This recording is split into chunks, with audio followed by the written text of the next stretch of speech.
जो मार्केट में दबाव हाई से देखने को मिल रहा है, जी हाँ, 2026 में अगर देखें तो अब तक मार्केट में गिरता हुआ ही आंकड़ा देखने को मिला है।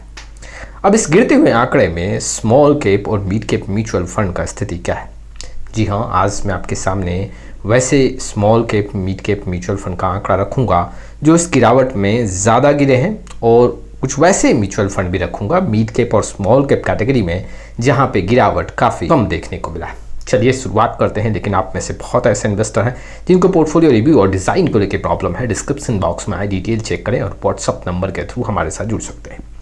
सबसे पहले हम शुरुआत करते हैं कि आखिर जो लार्ज कैप है, मिड कैप है और स्मॉल कैप है उसमें गिरावट कितना देखने को मिल रहा है। देखो, स्मॉल कैप की बात करूं तो गिरावट करीब 20 से 25% के बीच में देखने को मिल रहा है, और अगर मैं मिड कैप की बात करूं तो मिड कैप में यही जो आंकड़ा है वो 18 से 22% के बीच में देखने को मिल रहा है। लार्ज कैप का जो आंकड़ा है वो 13 से 15% के बीच में देखने को मिल रहा है। अब ऐसी स्थिति में देखोगे तो बहुत ऐसे small cap mid cap mutual fund हैं जो 2025 और 2024 में काफ़ी ज़्यादा पैसा बना के दिए, बट अब वैसे म्यूचुअल फंड में दबाव भी काफ़ी ज़्यादा देखने को मिल रहा है। चलिए शुरुआत करते हैं। सबसे पहले वैसे स्मॉल कैप म्यूचुअल फंड का आंकड़ा मैं आपके सामने रखूँगा जहाँ पे जी हाँ गिरावट ज़्यादा है। अपने हाई से ऐसे म्यूचुअल फंड के एनएबी में काफ़ी ज़्यादा दबाव देखने को मिला है। ठीक आपके सामने आंकड़े हैं, आप अगर देखोगे तो सबसे ज़्यादा जो दबाव देखने को मिल रहा है वो टाटा स्मॉल कैप फंड में है। यहाँ पे अगर आप नोटिस करोगे तो करीबन 24% का गिरावट अभी तक देखने को मिल चुका है। जी हाँ, ऑलमोस्ट अगर आप नोटिस करोगे तो यहाँ पे 52 वीक जो हाई एनएवी का प्राइस था उसमें जो चेंजेस देखने को मिल रहा है, पहले ये 47 रुपये का था, जी हाँ, अब वो घट के करीबन 35 रुपये के आसपास देखने को मिल रहा है, जिसमें 24% का यहाँ पे दबाव देखने को मिला है।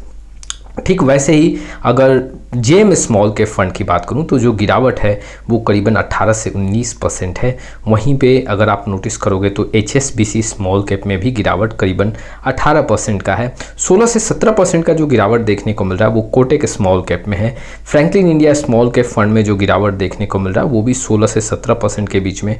15 से 16% का जो गिरावट है वो एचडीएफसी स्मॉल कैप में, UTI small cap, SBI small cap और कैनरा रैपको स्मॉल कैप में भी आपको गिरावट 14 से 15% के बीच में देखने को मिल रहा है। ऐसे स्मॉल कैप म्यूचुअल फंड हैं जहां पे गिरावट ज़्यादा देखने को मिल रहा है। चलिए अब जो मैं आपके सामने आंकड़े रख रहा हूं कि गिरावट कहाँ पे कम देखने को मिला है, अगर आप नोटिस करोगे तो यहाँ पे महिंद्रा मैनुलाइफ स्मॉल कैप में गिरावट करीबन 12 से 13% है। वहीं पे सुंदरम स्मॉल कैप में गिरावट जो है वो 12% के आसपास। कुल मिला के अगर आप देखोगे तो यहाँ पे सबसे कम जो गिरावट है वो ग्रो स्मॉल कैप में है। सैमको में करीबन 8 से 9% और यूनियन स्मॉल कैप में 9 से 10% का गिरावट है। बाकी जितने ये लिस्ट में हैं वहाँ पे 11 से 12% का गिरावट देखने को मिल रहा है। चाहे आप डीएसपी की बात कर लो, क्वांटम की बात कर लो, टॉरस और एबीएसएल की स्मॉल कैप फंड की बात कर लो, यहाँ पे गिरावट 11 से 12% का देखने को मिल रहा है। तो ये सबसे कम गिरे हुए हैं स्मॉल कैप म्यूचुअल फंड।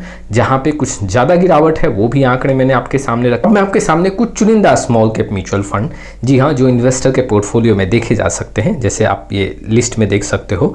आप वीडियो को पॉज करके यहाँ पे और अपने म्यूचुअल फंड का आंकड़ा देख सकते हो कि हाई से कितना ऐसे म्यूचुअल फंड के एनएबी में गिरावट देखने को मिल रहा है, जो कि आपके स्क्रीन पे है। चलिए अब जो मैं आपके सामने डेटा रखूंगा वो मिड कैप म्यूचुअल फंड का डेटा रखूंगा। मिड कैप म्यूचुअल फंड में सबसे ज़्यादा गिरावट कहाँ देखने को मिल रहा है, तो देखो, आप में से बहुत ऐसे इन्वेस्टर हैं जिनके पोर्टफोलियो में कुछ एक फंड यहाँ पे होंगे जहाँ पे सबसे ज़्यादा गिरावट देखने को मिल रहा है। Motilal Oswal mid cap fund की बात करूँगा, यहाँ पे जो गिरावट है वो 21 से 22% का गिरावट है। जो 52 वीक हाईएस्ट एनएवी है वो 122 रुपये का है, और अभी जो एनएवी चल रहा है वो करीबन 95 रुपीज़ के आसपास देखने को मिल रहा है। तो यहाँ पे जो गिरावट है वो करीबन 21 से 22% का गिरावट है। वहीं पे अगर मैं हिलोइस मिड कैप फंड की बात करूं तो यहाँ पे गिरावट 15% के आसपास है। वैसे ही अगर आप देखोगे तो इन्वेस्को इंडिया मिड कैप में भी 15% का गिरावट है। टॉरस मिड कैप की बात करूं तो यहाँ पे 14 से 15% का गिरावट है। वैसे ही PGI India mid cap, Franklin India mid cap में भी करीबन 14 से 15% का गिरावट है।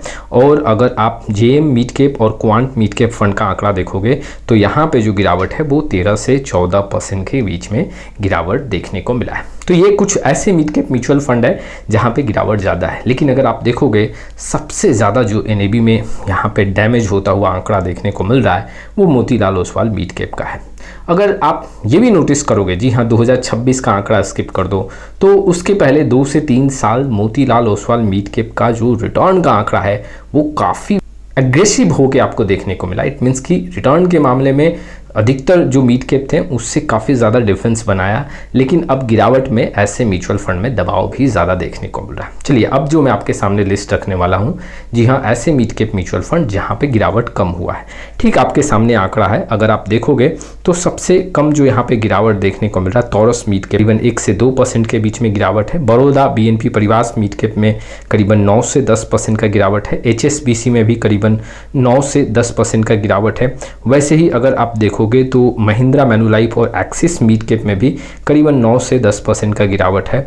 और यहाँ पे union mid cap, bank of India mid cap और ICICI प्रू मिड कैप में यहाँ पे गिरावट 10 से 11% के बीच में देखने को मिल रहा है। तो ये कुछ ऐसे मिड कैप है जहाँ पे गिरावट कम देखने को मिल रहा है। ठीक वैसे ही अगर मैं कुछ चुनिंदा मिड कैप म्यूचुअल फंड का आंकड़ा रखूं जहां पे इन्वेस्टर का पैसा ज़्यादा लग सकता है या फिर उनके पोर्टफोलियो में ऐसे म्यूचुअल फंड ज़्यादा देखने को मिल सकते हैं, वो आप देख सकते हैं कितना गिरावट है। आप वीडियो को पॉज करके यहाँ भी अपने मिड कैप का 52 वीक हाईएस्ट NAV से अभी तक का डेटा का रिटर्न देख सकते हैं। जो भी ये चेंज परसेंटेज आपको देखने को मिल रहा है वो नेगेटिव का आंकड़ा है।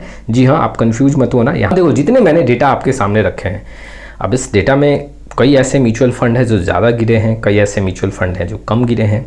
अब जो ज़्यादा गिरे हैं इसका मतलब ये नहीं कि वो कमज़ोर देखने को मिल रहे हैं। देखो जब आपको मार्केट में ज़्यादा मूवमेंट देखने को मिलता है, पॉजिटिव मूवमेंट देखने को मिलता है और पैसा ज़्यादा बनता है ऐसे म्यूचुअल फंड में, तो गिरावट में आपको नुकसान भी ज़्यादा देखने को मिल सकता है। तो अगर इस समय किसी मिड कैप या किसी स्मॉल कैप म्यूचुअल फंड में या कोई भी आपके पोर्टफोलियो में कैटेगरी हो, उस कैटेगरी में कोई म्यूचुअल फंड कम गिर रहा है, इसका मतलब ये नहीं कि वो अच्छा है। देखो कई ऐसे म्यूचुअल फंड हैं जो मार्केट के पॉजिटिव मोमेंटम में कम पैसा बना के देते हैं और मार्केट के नेगेटिव मोमेंटम में कम गिरते भी हैं। तो ऐसा नहीं है कि अगर इस लिस्ट में कम गिरे हैं तो वो आपके पोर्टफोलियो के बेहतर होंगे। कई बार कई ऐसे म्यूचुअल फंड हैं जो ताबड़तोड़ पैसा बना के देते हैं लेकिन गिरावट में भी आपके पोर्टफोलियो को सबसे ज़्यादा डैमेज करते हैं, जैसे कि मोतीलाल ओसवाल मिड कैप। हाँ, अगर आप थोड़ा सा एग्रेसिव इन्वेस्टर वहाँ पे प्ले नहीं करना चाहते हो तो आप पोर्टफोलियो में ऐसे फंड्स में बदलाव कर सकते हो। अगर आप रिस्क मिनिमाइज करना चाहते हो तो वो एक अलग सिनेरियो हो, आप अपने फंड्स में बदलाव कर सकते हो, रिस्क कम कर सकते हो, लेकिन बहुत फ्रिक्वेंटली अपने रिस्क को यहाँ पे चेंज नहीं करना चाहिए। पोर्टफोलियो में फंड्स का बदलाव आपको बार बार नहीं करना चाहिए। ये कुछ विश्लेषण हैं जो इन्वेस्टर के लिए इंपॉर्टेंट है। आपका क्या राय है इस वीडियो को लेकर कमेंट बॉक्स में जरूर आए। फिर मिलेंगे एक नए वीडियो के साथ, तब तक के लिए जय हिंद जय भारत।